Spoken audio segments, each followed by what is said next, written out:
Seriously, when will the media and detectives learn just to shut their mouths and not realize a conclusion does not equal a hypothesis? It's the other way around.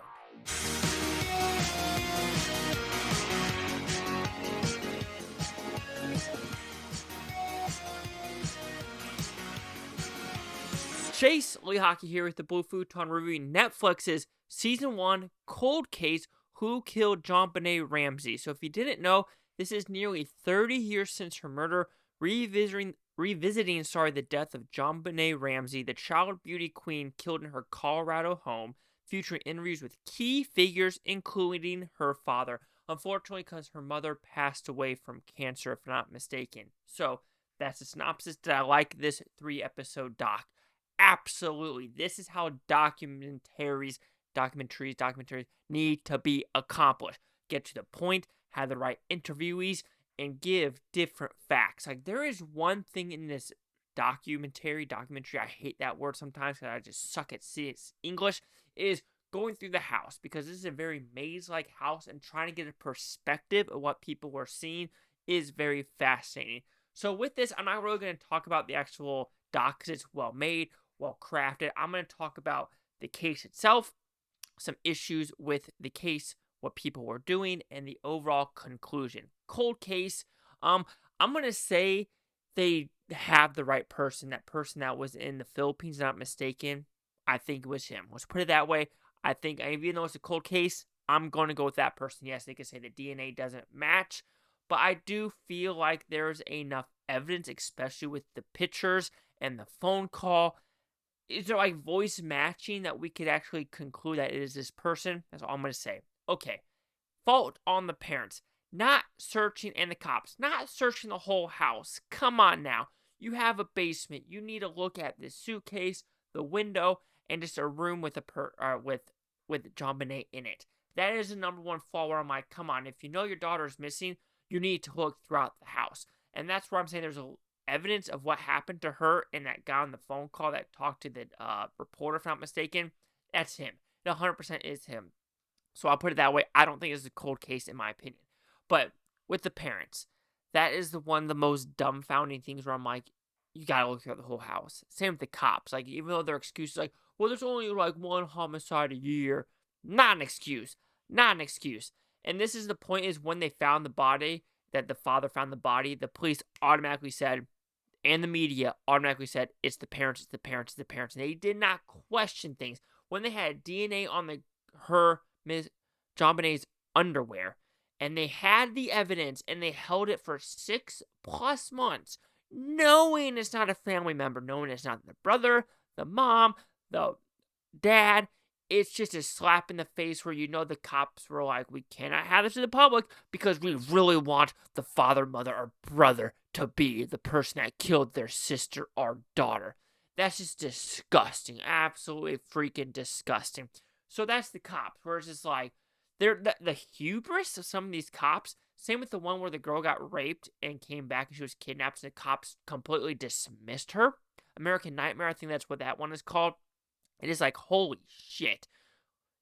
Oh, that is frustrating. Calm down. Media now. Are you fucking serious? Gerardo Rivera has got to be the most dipshittily person that he's worse than Jerry Springer. I'm sorry. I'm glad I'm starting to watch the McMahon doc about the WWE and F. Very interesting.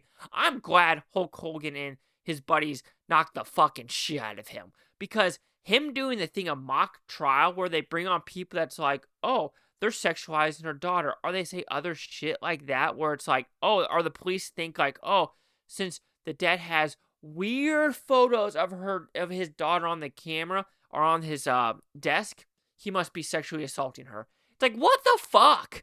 Like, it's disgusting. And it's like these, having a conclusion and not having the evidence, but you still want that conclusion. And Gerardo Rivera doing his mock trial of some of the things that they said, of like, oh, the saxophone. Because I guess they never played the saxophone, where you do play the saxophone like you're into the jazz. You're doing this. Oh, she's humping the saxophone? You old lady bitch? Like, really? I'm sorry if I'm like cussing on this one, but I don't know. It has to be said with just the narcissistic attitude of some of these people. And finally, CBS having the fucking gall to put a... Oh yeah, first off, they also said the mother probably killed her also because she didn't eat her cereal or something. Or something like that. Or, no, sorry, that was the bath. Something about a bath and she just smashed her head on the bath. What? The cereal was the brother. It's because JonBenét Ramsey ate the brother's cereal, and because of that, the brother is going to kill her sister. $75 million lawsuit for CBS to having that bomb buried. Like, when do you learn? What producer in the right mind is like, yeah, this is a good fucking idea? It's like, are you guys dumb as shit? Oh, the answer is yes. Answer is yes. So yes, some negatives with this doc. You can say it is a little bit slow paced on some of the episodes where they are elongated and you're like, okay, interesting, but can we get to the point? I know I had that feeling with, I think, in the second episode, but the third episode kind of like goes to the moon going to try to find the guy in the Philippines that also was like lying on his resume and stuff like that, where I was like, that is interesting. That is fascinating. Give me more of that. But overall, this doc does its job. And when you're looking for a doc that or a case that hasn't been touched in quite some time, I know the Lacey Peterson one has been touched so many times, and sometimes it's like, okay, I know this is horrific, but give me new data of like a cold case, and this does it. Yes, this happened when I was younger, so I knew about it, but I didn't know the actual things that occurred. This doc did its job. It was well paced, well crafted, and it's not enough negatives for me to give it a perfect score because this is something that does its job with a little bit wrong, but that little bit doesn't equal a 90%. So, Cold Case Who Killed JonBenét Ramsey receives a 5 out of 5 Blue Futons, which equals at 100%. See, the critics and user scores gave this one. So we have fewer than 50 for the audience. For the critics, we have 100% with 7 of them. And, I mean, they're all pretty positive reviews. And same with the audience reviews on the bottom as well. They're giving it more 80%. But still, it did the job for me.